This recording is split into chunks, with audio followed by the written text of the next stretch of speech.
Welcome to another reading of Wings for Life. And tonight we'll be reading The City Mouse and the Country Mouse. And it's by My Book House Books.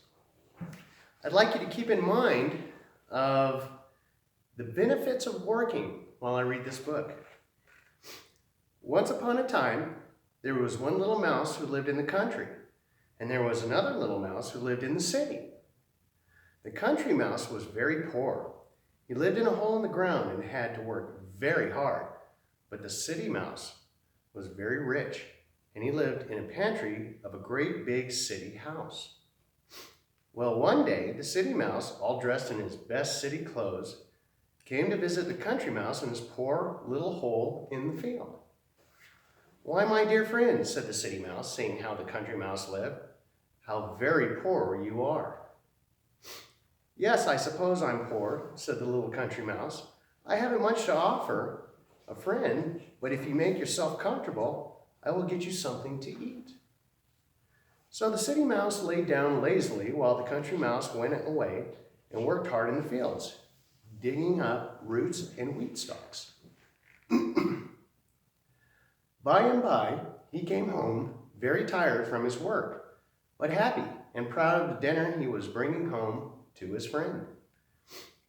"Is that all you have to eat?" the city mouse turned up his nose. "All this hard work in the fields and nothing to show for your labor but a few poor roots and wheat stalks? You should see how I live in the city. All the finest foods to be had and for no work at all. The cook in the house bakes the cake, and she is out of the way. I sneak out and help myself. Thus she does all the work and I have all the fun. Come up to town and see."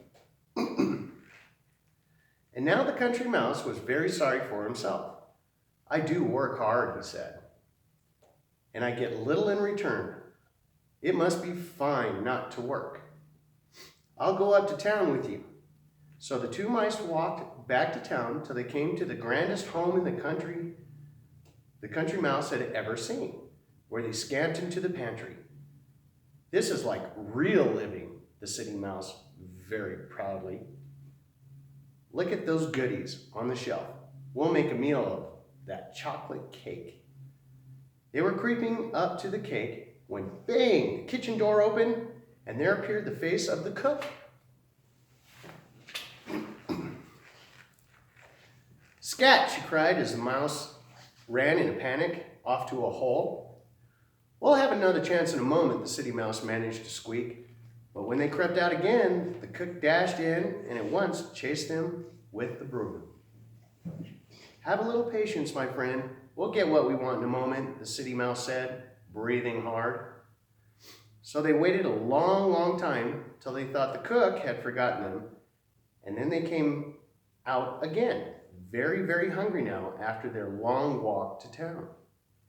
But just as they started to nibble, the cook pushed open the door and shoved in the most dreaded foe, Dame Pussycat herself. "Mice in here?" she cried. "Catch them for me, Pussy."